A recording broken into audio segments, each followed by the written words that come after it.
श्री कृष्ण गोविंद हरे मुरारी, हे नाथ नारायण वासुदेवा। जय श्री कृष्ण। राधे राधे।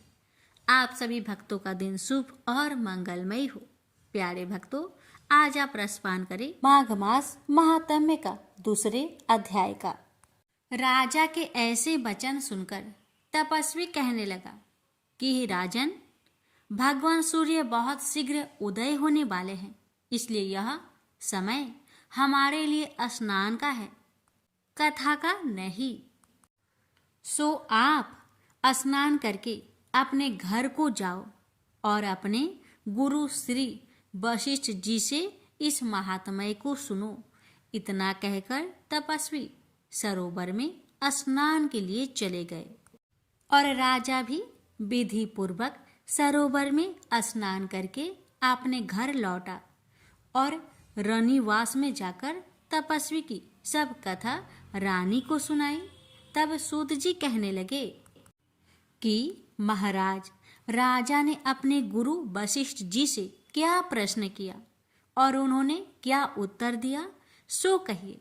व्यास जी कहने लगे कि हे सूत जी, राजा दिलीप ने रात्रि को सुख से सोकर प्रातः समय ही अपने गुरु वशिष्ठ के पास जाकर उनके चरणों को छूकर प्रणाम करके नम्रता से पूछा कि गुरुजी, आपने आचार, नीति, राज्य, धर्म तथा चारों वर्णों को, चारों आश्रमों की क्रियाओं, दान और उनके व्रत विधान, यज्ञ और उनकी विधियां, वन, उनकी प्रतिष्ठा तथा भगवान विष्णु की आराधना बतलाई है। परंतु अब मैं आपसे माघ मास के स्नान के महात्म्य को सुनना चाहता हूँ। सो हे तपोधन, नियम पूर्वक इसकी विधि समझाइए।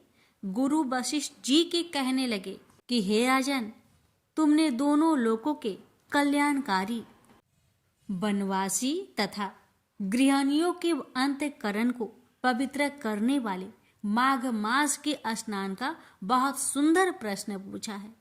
मकर राशि में सूर्य के आने पर माघ मास में स्नान का फल गौ, भूमि, तिल, वस्त्र, स्वर्ण, अन्न, घोड़ा आदि दानों तथा चंद्रायन और ब्रह्म कुर्वे व्रत आदि से भी अधिक होता है। वैशाख तथा कार्तिक के जप, दान, तप और यज्ञ बहुत फल देने वाला है, परंतु माघ मास में इनका फल बहुत ही अधिक होता है। माघ मास में स्नान करने वाला पुरुष राजा और मुक्ति के मार्ग को जानने वाला होता है।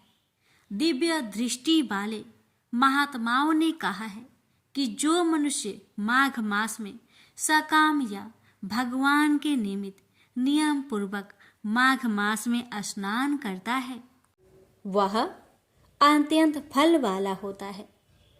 उसको शरीर की शुद्धि, प्रीति, ऐश्वर्य तथा चारों प्रकार के फलों की प्राप्ति होती है। अदिति ने 12 वर्ष तक मकर संक्रांति अन्न त्याग कर स्नान किया।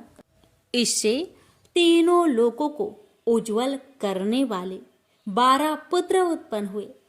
माघ मास में करने से ही रोहिणी, सुभगा, अरुंधति दानशील हुई और इंद्राणी के समान रूपवती होकर प्रसिद्ध हुई। जो माघ मास में स्नान करते हैं तथा देवताओं के पूजन में तत्पर रहते हैं, उनको सुंदर स्थान, हाथी और घोड़ों की सवारी तथा दान को द्रव प्राप्त होता है और अतिथियों से उनका घर भरा रहता है। उनके घर में सदा वेद ध्वनि होती रहती है। वह मनुष्य धन्य है जो माघ मास में स्नान करते हैं, दान देते हैं तथा व्रत और नियमों का पालन करते हैं और दूसरे पुण्यों के क्षीण होने से मनुष्य स्वर्ग से वापिस आ जाता है। परंतु जो मनुष्य माघ मास में स्नान करता है, वह कभी स्वर्ग से वापस नहीं आता। इससे बढ़कर कोई नियम, तप, दान, पवित्र और पाप नाशक नहीं है। भृगु जी ने मणि पर्वत पर विद्याधरों को यह सुनाया था। तब राजा ने कहा कि ब्राह्मण भृगु ऋषि ने कब मणि पर्वत पर विद्याधरों को उपदेश दिया था, सो बतलाइए। तब ऋषि जी कहने लगे कि हे राजन, एक समय 12 वर्ष तक वर्षा ना होने के कारण, सब प्रजा छीन होने के कारण संसार में बड़ी उद्विग्नता फैल गई। हिमालय और विंध्याचल पर्वत के मध्य का देश निर्जन होने के कारण श्राद्ध, तप तथा स्वाध्याय सब कुछ छूट गए। सारा लोक विपत्तियों में फंसकर प्रजाहीन हो गया। सारा भूमंडल फल और अन्न से रहित हो गया। तब विंध्याचल से नीचे बहती हुई नदी के सुंदर वृक्षों से आच्छादित अपने आश्रम से निकल कर श्री भृगु ऋषि अपने शिष्यों सहित हिमालय पर्वत पर गए। इस पर्वत की चोटी नीली और नीचे का हिस्सा सुनहरी होने से माघ मास महात्मय। सारा पर्वत पीतांबरधारी श्री भगवान के सदृश लगता था। पर्वत के बीच का भाग नीला और बीच बीच में कहीं कहीं सफेद अष्टपिक होने से तारों से युक्त आकाश जैसी शोभा को प्राप्त होता था। रात्रि के समय वह पर्वत दीपकों की तरह चमकती हुई दिव्य औषधियों से पूरित किसी महल की शोभा को प्राप्त होता था। यह पर्वत शिखाओं पर बांसुरी बजाती और सुंदर गीत गाती हुई किन्नरियों तथा केले के पत्तों की पातकाओं से अत्यंत शोभा को प्राप्त हो रहा था। यह पर्वत नीलम पन्ना पुखराज तथा इसकी चोटी से निकलती हुई रंग बिरंगी किरणों से इंद्रधनुष के समान प्रतीत होता था। स्वर्ण आदि सब धातुओं से तथा चमकते हुए रत्नों से चारों ओर फैली हुई अग्नि ज्वाला के समान शोभ्यमान था। इसकी कंदराओं में काम पीड़ित विद्याधरी अपने पतियों के साथ आकर रमन करती है। और गुफाओं में ऐसे ऋषि मुनि जिन्होंने संसार के सब कलेशों को जीत लिया है, रात दिन ब्रह्म का ध्यान करते हैं और कई एक हाथ में रुद्राक्ष की माला लिए हुए शिव की आराधना में लगे हुए हैं। पर्वत के नीचे भागों में जंगली हाथी अपने बच्चों के साथ खेल रहे हैं तथा कस्तूरी वाले रंग बिरंगे मृगों के झुंड इधर उधर भाग रहे हैं। यह पर्वत सदा राजहंस तथा मोरों से भरा रहता है। इसी कारण इसको हेमकूट कहते हैं, जहाँ पर सदैव ही देवता, गुहाक और अप्सरा निवास करते हैं। प्रेम से बोलिए विष्णु भगवान की जय। यहीं पर माघ मास महात्म्य कथा अध्याय 2 समाप्त हुआ। आइए श्रवण करते हैं बुधवार व्रत कथा। समतापुर नगर में मधुसूदन नामक एक व्यक्ति रहता था। वह बहुत धनवान था। मधुसूदन का विवाह बलरामपुर नगर की सुंदर लड़की संगीता से हुआ था। एक बार मधुसूदन अपनी पत्नी को लेने बुधवार के दिन बलरामपुर गया। मधुसूदन ने पत्नी की माता पिता से संगीता को विदा कराने के लिए कहा। माता पिता बोले, बेटा आज बुधवार है, बुधवार को किसी भी शुभ कार्य के लिए यात्रा नहीं करते। लेकिन मधुसूदन नहीं माना। उसने ऐसी शुभ अशुभ की बात को न मानने की बात कही। दोनों ने बैलगाड़ी से यात्रा प्रारंभ की। 2 कोस की यात्रा के बाद उसकी गाड़ी का एक पहिया टूट गया। वहां से दोनों ने पैदल ही यात्रा शुरू की। रास्ते में संगीता को प्यास लगी। मधुसूदन उसे एक पेड़ के नीचे बैठाकर जल लेने चला गया। थोड़ी देर बाद जब मधुसूदन कहीं से जल लेकर वापस आया तो वह बुरी तरह हैरान उठा, क्योंकि उसकी पत्नी के पास उसी की शकल सूरत का एक दूसरा व्यक्ति बैठा था। संगीता भी मधुसूदन को देखकर हैरान रह गई। वह दोनों में कोई अंतर नहीं कर पाई। मधुसूदन ने उस व्यक्ति से पूछा, तुम कौन हो और मेरी पत्नी के पास क्यों बैठे हो?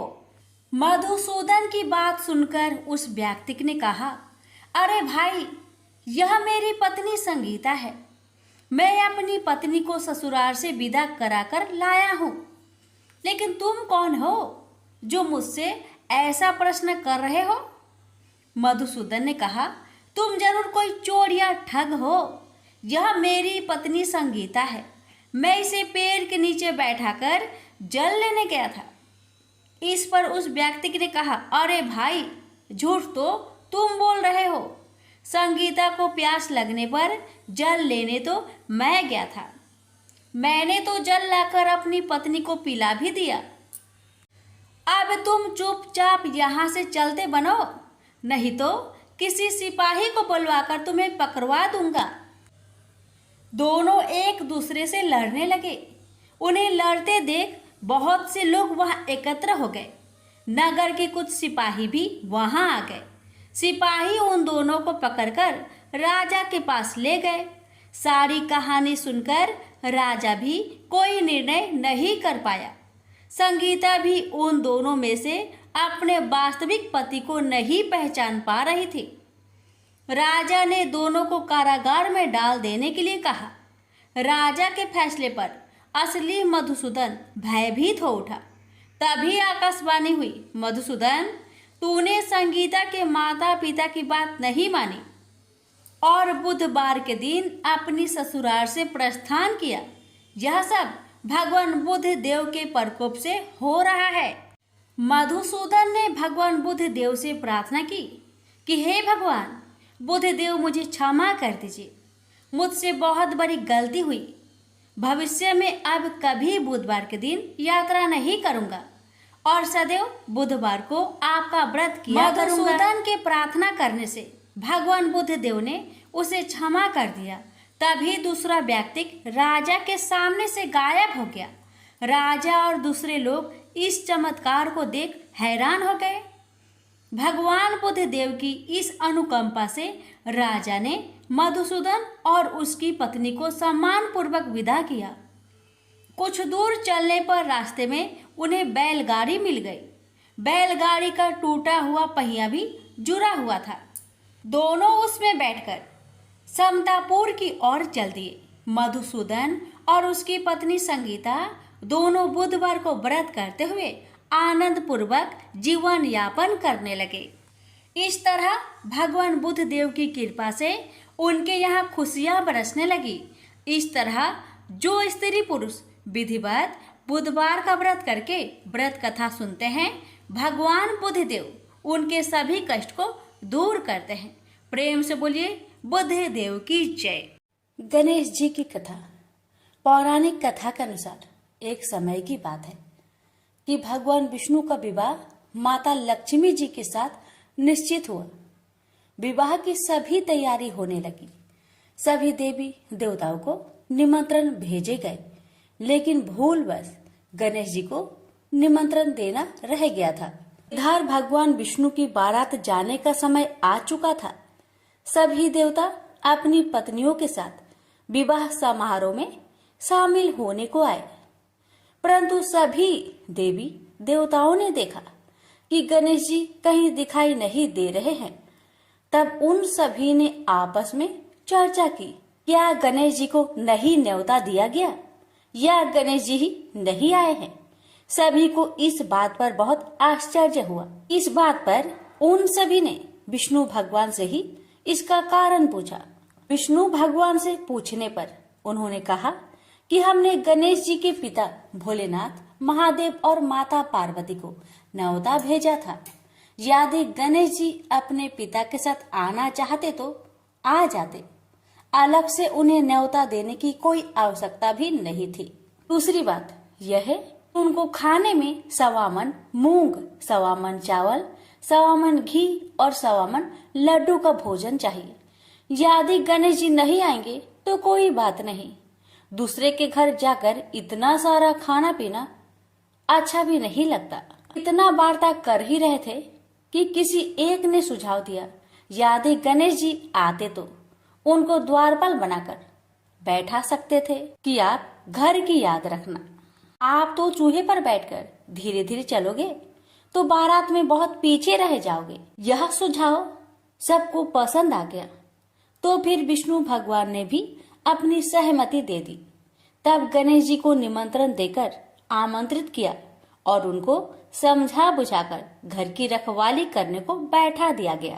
बारात चल दी। तब नारद जी ने देखा कि गणेश जी तो दरवाजे पर ही बैठे हुए हैं। तो वे गणेश जी के पास गए और रुकने का कारण पूछा। गणेश जी कहने लगे कि विष्णु भगवान ने मेरा बहुत अपमान किया है। नारद जी ने कहा कि आप अपनी मूषक सेना आगे भेज दो तो वह रास्ता खोद देगी, जिससे उनके वाहन धरती में धंस जाएंगे। तब आपको सम्मान पूर्वक बुलाना पड़ेगा। अब तो गणेश जी ने अपनी मूषक सेना को आदेश दिया, जाओ, और सेना ने जमीन पोली कर दी। जब बारात वहां से निकली तो रथों के पहिए धरती में धंसने लगी। लाख कोशिश की परंतु पहिए नहीं निकले। सभी ने अपने अपने उपाय किए परंतु पहिए तो नहीं निकले, बल्कि जगह जगह से टूटने लगे। किसी को समझ में नहीं आ रहा था कि अब क्या किया जाए। तब तो नारद जी ने आकर कहा, आप लोगों ने गणेश जी का अपमान किया, जिस कारण यह विघ्न आ रहे हैं। यदि उन्हें मनाकर लाया जाए तो आपका कार्य सिद्ध हो सकता है और यह संकट टल सकता है। शंकर भगवान ने अपने दूत नंदी को भेजा और वे गणेश जी को लेकर आए। गणेश जी का आदर सम्मान के साथ पूजन किया गया। फिर रथ के पहिए निकलने लगे और यह संकट टल गया। अब रथ के पहिए निकल तो गए परंतु वे टूट फूट गए थे, तो उन्हें सुधारे कौन। पास के खेत में एक खाती काम कर रहा था। उसे बुलाया गया। खाती अपना कार्य करने से पहले श्री गणेशाय नमः कहकर गणेश जी की वंदना मन ही मन करने लगा। देखते ही देखते खाती ने सभी पहियों को ठीक कर दिया। तब खाती कहने लगा कि हे देवताओं, आपने सर्वप्रथम गणेश जी को नहीं मनाया होगा और न ही उनकी पूजन की होगी, इसलिए तो आपके साथ यह संकट आया है। मैं तो मूर्ख अज्ञानी हूँ, फिर भी पहले गणेश जी को पूजते हैं, उनका ध्यान करते हैं। आप लोग तो देवगण हैं, फिर भी आप गणेश जी को कैसे भूल गए। अब आप लोग भगवान श्री गणेश जी की जय बोलकर जाए तो आपके सब काम बन जाएंगे और कोई संकट भी नहीं आएगा। ऐसा कहते हुए बारात वहां से चल दी और विष्णु भगवान का लक्ष्मी जी के साथ विवाह संपन्न करा के सभी सकुशल घर लौट आए। हे गणेश जी महाराज, आपने विष्णु को जैसा कारज सरियो ऐसा कारज सबको सिद्ध करिजो। बोलिए गजानन भगवान की जय। लापसी तपसी की कथा। एक लापसी था, एक तपसी था। तपसी हमेशा भगवान की तपस्या में लीन रहता था। लापसी रोजाना सवा सेर की लापसी बनाकर भगवान का भोग लगाकर जीम लेता था। एक दिन दोनों लड़ने लगे। लापसी बोला, मैं रोज भगवान की तपस्या करता हूँ, इसलिए मैं बड़ा हूँ। लापसी बोला कि मैं रोज भगवान को सवा सेर लापसी का भोग लगाता हूँ, इसलिए मैं बड़ा हूँ। नारद जी वहां से गुजर रहे थे। दोनों को लड़ता देखकर उनसे पूछा कि क्यों तुम लड़ रहे हो। लापसी ने खुद को बड़ा होने का कारण बताया और तपसी ने अपना कारण बताया। नारद जी बोले, तुम्हारा फैसला मैं कर दूंगा। दूसरे दिन लापसी और तपसी नहाकर अपनी रोज की भक्ति करने आए तो नारद जी ने छुपकर 1.25 करोड़ की एक एक अंगूठी उन दोनों के आगे रख दी। तपसी की नजर जब अंगूठी पर पड़ी तो उसने चुपचाप अंगूठी उठाकर अपने नीचे दबा ली। लापसी की नजर अंगूठी पर पड़ी लेकिन उसने ध्यान नहीं दिया। भगवान को भोग लगाकर लापसी खाने लगा। नारद जी सामने आए तो दोनों ने पूछा कि कौन बड़ा। तो नारद जी ने तपसी को खड़ा होने को कहा। वो खड़ा हुआ तो उसके नीचे दबी अंगूठी दिखाई पड़ी। नारद जी ने तपसी से कहा, तपस्या करने के बाद भी तुम्हारी चोरी करने की आदत नहीं गई, इसलिए लपसी बना है और तुम्हें तुम्हारी तपस्या का कोई भी फल नहीं मिलेगा। तपसी शर्मिंदा होकर माफी मांगने लगा। उसने नारद जी से पूछा, मुझे मेरी तपस्या का फल कैसे मिलेगा?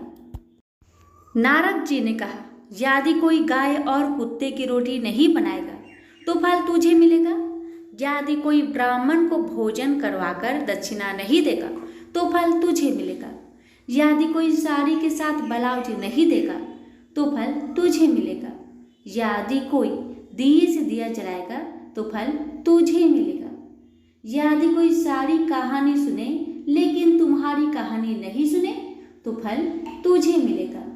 उसी दिन से हर व्रत कथा कहानी के साथ लपसी तपसी की कहानी भी सुनी और कही जाती है। प्रेम से बोलिए लक्ष्मी नारायण की जय।